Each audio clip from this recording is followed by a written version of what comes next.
आज का विषय पातंजलि योग दर्शन के विभूतिपाद के 10वें सूत्र पर है। तो आज समझेंगे 10वें सूत्र में पातंजलि ऋषि हमें क्या गहरा सूत्र बता रहे हैं और क्या उसके गहरे अर्थ हैं। सर्दी के समय था, सुबह सुबह लगभग 5 बजे 5:30 बजे, जब सूर्यदेव पूरी तरह निकले नहीं होते, सर्दी का समय, रोड पर घना कोहरा, 1 मीटर से अधिक दिखाई नहीं दे रहा, 1 मीटर से अधिक दूर का दृश्य दिखाई नहीं दे रहा, आने वाले वाहन की लाइट भी नहीं दिखाई दे रही, इतना घना कोहरा, अंधेरा पहले से, कोहरा इतना। मुझे प्रतिदिन उस समय किसी कार्य से रोज जाना होता था स्कूटर से। अब मैं रोड पर जो है स्कूटर, रोड पर पूरी तरह आंखें फोकस और स्कूटर ड्राइव कर रहा हूं। अचानक से कभी भी कहीं से भी कोई वाहन या कोई व्यक्ति अचानक सामने आ जाए तो दुर्घटना हो सकती है।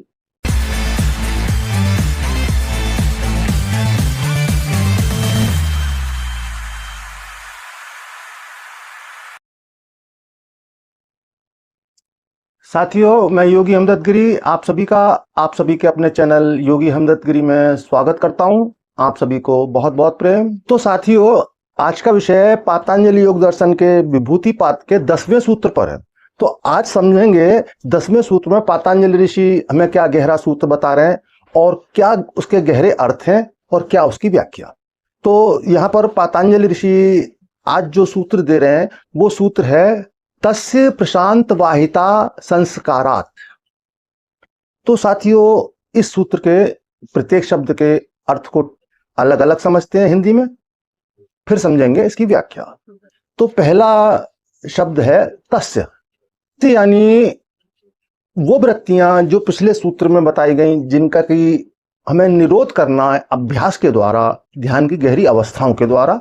और अगला शब्द है प्रशांत, यानी कि शांत, निर्मल, जो कि प्योर निर्मल अवस्था, पूरी तरह शांत अवस्था।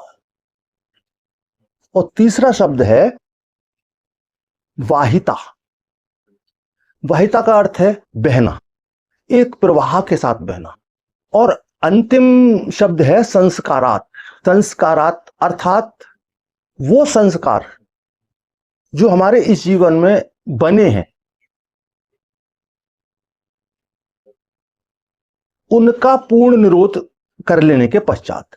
यानी कि पहला शब्द था तस्य, अंतिम है संस्कारात्। इन दोनों को अगर हम जोड़ कर देखें तो यहां पर शब्द की व्याख्या इसकी क्लियर होती है कि उन संस्कारों को निरोध कर लेने के पश्चात, जब वह संस्कार जो हमारे विचारों में वृत्तियां हैं, विचार निरंतर चल रहे हैं, उनका निरोध कर लेने के पश्चात जो एक प्रशांत अवस्था, एक शांत अवस्था, चित्त की जो प्रशांत शब्द के द्वारा ऋषि समझा रहे हैं, और जो निरंतर बहती है। तो यानी कि इस सूत्र का भावार्थ ये हुआ कि जब हम अपने सभी संस्कारों को, अपने विचारों को पूरी तरह शांत कर लेते हैं और शांत अवस्था में आ जाते हैं, तो वो निरंतर प्रवाहित एक शांति की ओर होने लगते हैं और हमें अधिक प्रयास नहीं करना होता। हमारा ध्यान सहज होने लगता है और इतना सहज हो जाता है, इतना सहज हो जाता है हमारा ध्यान, जिस ध्यान को हमें लगाने के लिए प्रयास करना पड़ता था वो स्वयं ध्यान होने लगता है, स्वयं ध्यान घटित होने लगता है। तो साथियों, इस विषय को स्पष्ट करने के लिए, उदाहरण के लिए मैं कुछ अपने अनुभव आपको शेयर करूंगा जो मेरे जीवन में अनुभूतियों में, क्योंकि सभी अनुभूतियां मैं आपको अपनी शेयर नहीं कर सकता और ना ही करनी भी चाहिए, लेकिन वो अनुभूतियां अवश्य शेयर करनी चाहिए जिनसे कि साधक लाभ उठा सकें, सावधान रह सकें। तो ये कुछ ऐसी ही अनुभूतियां हैं जिनसे कि आपको कुछ सजग रहने का एक संदेश देती हैं। साधक को कब, किन स्थितियों में सचेत रहना चाहिए, सजग रहना चाहिए, वरना स्थिति बहुत गलत हो सकती है। तो इस सूत्र को अनुभूति के द्वारा समझते हैं। यानी कि जब निरंतर अभ्यास करते रहने से हमारा मन चित्त शांत होने लगता है, विचार शांत होने लगते हैं। जब हम ध्यान करते हैं उस समय तो ध्यान होता है, लेकिन कई बार जिस समय हम ध्यान नहीं कर रहे होते उस समय भी ध्यान घटित होता है, उन क्षणों में भी ध्यान घटित हो जाता है जिन क्षणों में हम कोई अपेक्षा भी नहीं कर रहे थे कि ध्यान घटित हो जाएगा। तो ऐसे ही कुछ अनुभव जो मेरे साथ मेरे जीवन में घटित हुए, होते रहते हैं, और जिनसे कि ऐसे प्रत्येक साधक को जो उस स्थिति में गुजर रहे हैं उन्हें काफी सजग और सचेत रहना आवश्यक है। जैसा कि मैंने पिछले वीडियोज में बताया है कि मैं 94 से साधना चल रही थी मेरी, 94 से मेडिटेशन वगैरह या ध्यान साधना आध्यात्मिक की ओर मेरा रुझान हुआ। तो 97 98 की बात है ये।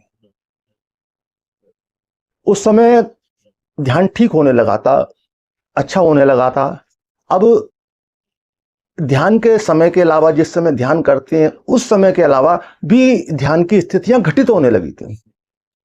जैसे पहले मैं 2 घटनाएं आपको सुनाऊंगा जो कि ध्यान की एक प्रक्रिया का हिस्सा है, उस समय घटित हुई। लेकिन ध्यान नहीं है वो, लेकिन ध्यान की एक प्रक्रिया का हिस्सा है। और दूसरी जो कि रास्ता चलते और कुछ आकस्मिक स्थितियों में। तो दोनों घटनाएं मैं आपको।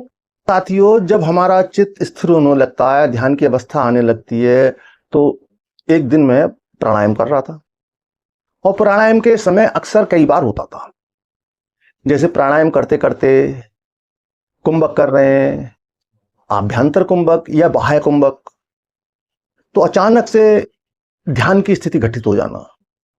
जो श्वास जिस स्थिति में है उसी स्थिति में प्राणायाम करते करते कब ध्यान की गहरी अवस्था में प्रवेश कर गए, तो ये स्थिति घटित होती है। त्राटक करते समय भी मैंने काफी समय का त्राटक किया है। त्राटक करते समय, जबकि आप ध्यान नहीं कर रहे हैं, सिर्फ त्राटक कर रहे हैं, त्राटक भी एक तरह का ध्यान है, तो उसमें भी ध्यान की स्थितियां घटित होती हैं, ये स्वाभाविक है। लेकिन अस्वाभाविक स्थितियां अब जो 2 बताने जा रहा हूं वो सुनिए। जब अस्वाभाविक रूप से ध्यान घटित होता है, आपके अनजाने ध्यान घटित हो जाता है, और उस समय आपके साथ कोई दुर्घटना भी घटित हो सकती है। इसीलिए मैंने कहा कि ऐसे में साधक को काफी सजग रहने की आवश्यकता होती है। जैसे एक दिन रात्रि ध्यान करने के बाद मेरी एक आदत है, जैसे कि मैं जब भी ध्यान की अवस्था में बैठता हूं, ध्यान करने जाता हूं, और सभी एक साधकों के लिए ऐसा होना चाहिए, आवश्यक है, क्योंकि आप ध्यान में बैठेंगे वो आपकी अपनी इच्छा है, लेकिन ध्यान में कितनी देर बाद उठेंगे आप, कितने गहरे चले जाएंगे, अभ्यास आपका चल रहा है, कब ईश्वर की कृपा हो जाए, कब गहरी समाधि में प्रवेश कर जाएं, तो आपको पता नहीं कितनी देर बाद आप उठेंगे। तो ध्यान में बैठने से पहले आप वॉशरूम वगैरह जाके फ्री हो लें, जो आपको बीच में कोई ऐसी समस्या ना आए कि आपका ध्यान डिस्टर्ब हो ऐसे किसी कारण से, और आपको बीच में अपना आसन खोल के उठना पड़े। तो साथियों, ये मेरे स्वभाव में था कि ध्यान पर बैठने से पहले मुझे आवश्यक हो या ना हो वॉशरूम जाना है, फ्रेश होने के बाद फिर ध्यान पर बैठना है, और ध्यान से उठने के बाद ये भी एक आदत बन चुकी थी कि आवश्यकता हो या ना हो लेकिन वॉशरूम जाना है। तो ऐसे ही एक दिन मैं ध्यान करने के लिए रात्रि के समय जब बैठा, अपना फ्रेश होकर बैठा, यहां पर एक बात और मैं बताना चाहूंगा, समझ लें इस बात को। हमारे अनुभव हमेशा हर विषय में भिन्न होते हैं। आप कोई भी कार्य करते हैं, आज जो अनुभव आपको उसके हुए, आज का भोजन जो आपने किया उसकी जो अनुभूति हुई, तो वो हमेशा एक जैसी नहीं होती। आनंद की अवस्था भी एक जैसी नहीं होती, दुख की अवस्था भी एक जैसी नहीं होती, कभी कम कभी अधिक, ये ध्यान में भी होता है। तो ध्यान कभी बहुत गहरा लगता है, बहुत गहरी अवस्था में चले जाते हैं, कभी ध्यान बहुत कम अच्छा लगता है। कई बार तो ऐसा होता है कि हम पूरा समय ध्यान की प्रयास करते रहते हैं आसन पर बैठे हुए, और ध्यान लगता ही नहीं है। तो यही स्थिति उस दिन मेरे साथ हुई जब मैं ध्यान कर रहा था। तो लगभग 1.5 घंटा मैंने उस दिन ध्यान किया, और 1.5 घंटे में बिल्कुल भी मेरा ध्यान पूरी तरह से, क्या आंशिक रूप से भी मेरा ध्यान नहीं लग पाया। निरंतर विचार चलते रहे, ध्यान अच्छा लगता है तो मन अच्छा हो जाता, और जब ध्यान ठीक से नहीं लगता, थोड़ी सी मायूसी और मन खिन्न सा। तो उस दिन भी यही हुआ, बड़े खिन्न मन से और मायूसी के से ध्यान से उठे। जैसा कि स्वभाव अनुसार वॉशरूम गए। अब यहां पर आप देख समझिए, यहां अनुभूति का विषय है। अब वॉशरूम गए, वॉशरूम में जैसा कि जेंट्स जो है खड़े होकर ही निवृत्त होते हैं। अब निवृत्त होने के लिए मैं पूरी तैयारी से पूरी उस व्यवस्था की स्थिति में आ चुका हूं जब निवृत्त होने वाले हैं। यहां पर एक चीज गौर कीजिएगा, आप स्वयं अपने साथ भी गौर कीजिएगा। कोई भी व्यक्ति सबसे मासूम किन क्षणों में होता है? जब सारे विचार लगभग तुरोहित हो जाते हैं, विचार पूरी शांत अवस्था में आ जाते हैं। वो वही क्षण होता है जब आप ऐसी क्रियाओं से निवृत्त होने के लिए निवृत्त हो रहे होते हैं। तब आप विचार करिएगा, देखिएगा आप अपनी मासूमियत। अगर उस समय मिरर हो तो आप अपने मिरर में भी देख सकते हैं कि आपके फेस पर क्या सुकून और क्या मासूमियत, क्या रिलैक्स होता है। ये अवस्था निवृत्त होना शुरू होने से ठीक पहले की है। इससे पहले कि निवृत्ति की घटना शुरू हो, तभी अचानक से ध्यान घटित हो जाता है। जो ध्यान 1.5 घंटे तक ध्यान पर बैठे बैठे नहीं लगा, अब वो खड़े खड़े ध्यान की गहरी अवस्था में एकदम प्रवेश, जो कि निरंतर ध्यान करते रहने के कारण अनुभव का विषय होता है। अनुभव में आ जाता है कि हमारी स्थिति क्या जा रही है। अब हम खड़े खड़े पोजीशन में, तो कई बार ये स्थिति नियंत्रण से भी बाहर होती है, लेकिन उस समय नियंत्रण में थी तो मैंने नियंत्रण किया और खड़े खड़े गहरे ध्यान में जाने से बच गया, वरना गिर भी सकता था, कोई एक्सीडेंट हो सकता था, चोट लग सकती थी। इसी प्रकार की घटना दूसरी, रास्ता चलते, रोड पर चलते हुए स्कूटर पर। तो यहां पर भी मैं आपको चेताना चाहूंगा, जो गंभीर साधक हैं, जो गहरी साधना कर रहे हैं, गहरे ध्यान का अभ्यास करते हैं, उन्हें ड्राइविंग करनी चाहिए, आवश्यक हो तो करनी चाहिए, जरूरी है, करनी पड़ेगी, लेकिन काफी सजगता से। क्योंकि ऐसे में क्या होता है वो मैं आपको बताऊंगा बाद में। अभी मेरा अनुभव आप सुनिए। सर्दी के समय था, सुबह सुबह लगभग 5 बजे, 5:30 बजे, जब सूर्यदेव पूरी तरह निकले नहीं होते हैं, सर्दी का समय, रोड पर घना कोहरा, 1 मीटर से अधिक दिखाई नहीं दे रहा, 1 मीटर से अधिक दूर का दृश्य दिखाई नहीं दे रहा, आने वाले वाहन की लाइट भी नहीं दिखाई दे रही, इतना घना कोहरा, अंधेरा पहले से, कोहरा इतना। मुझे प्रतिदिन उस समय किसी कार्य से रोज जाना होता था स्कूटर से। अब मैं रोड पर जो है, स्कूटर रोड पर पूरी तरह आंखें फोकस और स्कूटर ड्राइव कर रहा हूं।